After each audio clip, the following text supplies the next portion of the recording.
Most Valuable Player, the MVP, the most prestigious individual award. It can shape an all-time great's legacy and is one of the most notable things of a season.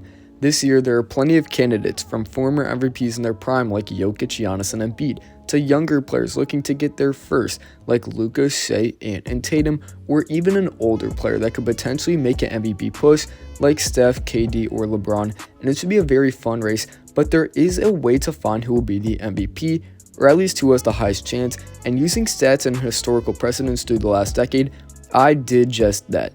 Now let's just get the list down to a manageable amount. Over the last decade, every MVP has scored at least 23 points per game, as there hasn't been a lower amount since 2006 with Steve Nash. 4 rebounds also hasn't been lower since Nash, and 4 assists a game, which hasn't been lower since 2002 with Tim Duncan. That already shortens the list to 26 players, but when limiting it to teams that are projected to finish at least 500, according to DraftKings win total odds, which we will use later, we can eliminate 3 more players: Cade Cunningham, LaMelo Ball, and Victor Wembanyama. Of course, no second option will win MVP, and when eliminating those from the race, that brings the number of competitors down to just 16 players already, with them being Embiid, Luka, Giannis, Shai, Booker, KD, Tatum, Fox, Mitchell, Curry, Jokic, Ant, Braun, Ja, DeMar, and Zion.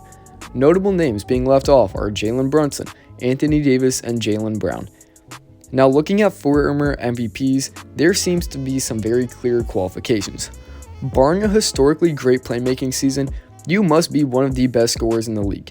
Before the Steve Nash MVPs, every MVP had averaged 25 points a game, aside from Steph Curry's first, even having 5 30-point per game seasons. Despite playing 3 less games than Jokic, finishing as the 3rd seed compared to Denver's first, and averaging over 5.5 assists per game less than Jokic, Embiid averaged 33.1 points and Jokic 24.5 in 2022-23. That was ultimately the difference between the two, and a historic scoring season can single-handedly put you in MVP discussions.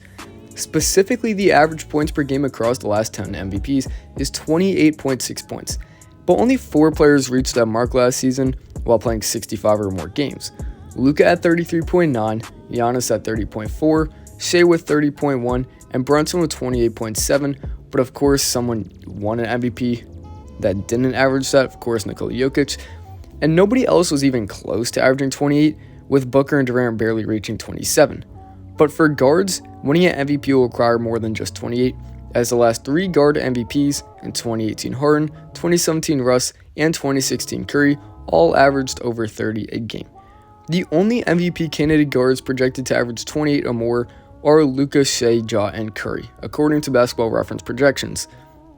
The Mavs and Thunder point guards both accomplished it last season as 2 of the brightest young scorers in the game.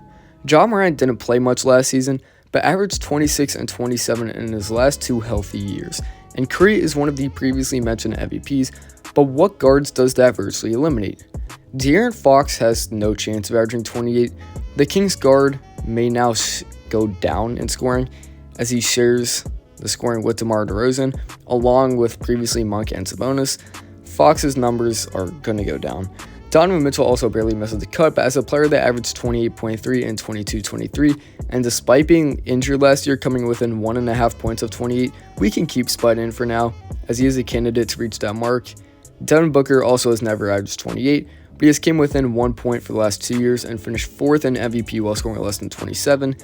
Ant is projected less than 26, but with Minnesota's half-court offense looking like they will just give the keys to Edwards, and him averaging 27.8 points across 27 playoff games, he's a good enough scorer to remain on the list, as he really might average 28. But while we looked at MVP minimums, what are their averages over the last 10 years? 28.6 points per game is of course a key mark, but with 6 of the last 10 MVPs being bigs, there's an average of 9.91 rebounds. While the number does shrink to just 6.5 while mentioning guards, MVPs also average 7.45 assists, the lowest in the last decade being Embiid, who despite his 4.2 assists had an all-time scoring season and was still one of the best playmaking bigs. The assists really don't do it justice. Purely off the playmaking requirements, we can eliminate DeMar DeRozan, a player that hasn't eclipsed 6 assists a game for the last half decade, and Pell's teammate Zion Williamson and Brandon Ingram, neither of which could get 6 assists a game last season and are not big enough scorers to advance. But what players come within one of each of the 3 major statistical averages of 28.6 points, 9.9 rebounds, and 7.5 assists on Basketball References projections? Just one player, Nikola Jokic. But that doesn't tell us the whole story. Embiid lacks the assists per game, but we already saw him win it with 4.2, and he increased his playmaking abilities while healthy last season. Luka's just 0.1 rebounds off, and we saw him average 9.2 a game last year. He's also a guard, like Shai, who averaged 5.5 a game last year. But Booker may just be too far off this time while talking about assists. He averaged 27.1 points, 6.9 assists, and 4.5 boards, and is not a large enough scorer or elite playmaker to contend for MVP. And at this stage of his career, KD hasn't averaged 28 so far with Phoenix and isn't a great playmaker. Unfortunately, the same goes for Donovan Mitchell, Stephen Curry when talking about his all-ball playmaking, Anthony Edwards, who at least through the first game does not look like he has improved his passing, a big criticism throughout last year, and Jason Tatum, who did put up 10 assists in the first game with some of the best decision-making we've seen from him, but is too large of a jump to depend on that to leave him in. And that leaves us with just 7 players remaining: Joel Embiid, Luka Doncic, Giannis Antetokounmpo, Shai Gilgeous-Alexander, LeBron James, Nikola Jokic, and Ja Morant. But team success has to play a part, right? Well, over the last few years, we've seen it flip-flop, but ultimately it is a factor and really an important one. Despite Curry's historic 2021 late season run, he missed out on the MVP to Jokic, who is the 3rd seed in Denver. Even last year, Luka's historic stats of 34, 10, and 9 a game was only enough for 3rd place behind Jokic and Shai, who both won 57 games and were atop the Western Conference. Over the last 10 years, MVP's teams have won an average of 58.8 games, and when accounting for shortened seasons like 2020 and 2021, I calculated 82 game pace. Just 2 seasons had teams win less than 54 games. Every team ranked top 6 in their conference, and all but 2 were top 4. Now, preseason win predictions are really conservative, but we can still predict what teams will actually compete. When looking at the East, both the Bucks and Sixers are projected to finish top 4 among DraftKings win totals, but they are around the 50-win mark. But in the West, it seems as if the Lakers and Grizzlies are too far off the marks, with LeBron's Lakers at 43.5 wins and the Grizzlies at 47.5, both multiple wins off the top 4. But with the main candidates left, let's look at historical trends to really cut this down. Just 3 players have ever won MVP 3 times in a row: Wilt Chamberlain, Kareem Abdul-Jabbar, and Larry Bird. Not even MJ or Bron could accomplish that feat, as it hasn't been done since 1986. While Jokic is an all-time great, him breaking a near 40-year trend would be very unlikely, especially as much of his 2024 win was based off the 2023 title PR.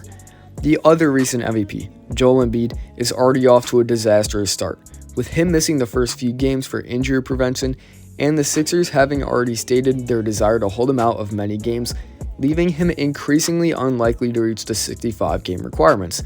While Giannis should be in the conversations, we have seen him over the last couple years. His rep has been completely destroyed.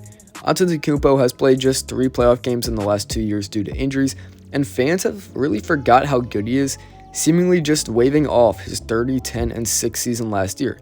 It may take a long playoff run before he gets back into the legit MVP conversation, even though that isn't really fair to him. That leaves us with just 2 players, Luka Doncic and Shai Gilgeous-Alexander, the 2 best young players in the league and the future of guards. I do believe Luka is the better player, and it isn't really close, but Shai is my MVP pick. Luka would be one of the worst MVPs on defense in recent memory, and not to say he's a bad defender, because those accusations have been overblown. He excels inside and is a solid help defender, but is very inconsistent, especially on the perimeter in isolation situations. Doncic has also deserved it in my opinion before, especially last year, but we may see a situation like that to the extreme, where Luka does have better stats, but Shai has a much better record, potentially up to 10 more games won by OKC because of how good that team was, and Dallas consistently performing better in the playoffs. Even in my last video, I talked about how OKC might win 70 games, and that could be a stretch, but they're going to be historically good. While it should be a close race, historical standards and trends from the last few years rule that Shai will win this year's MVP. What are your thoughts?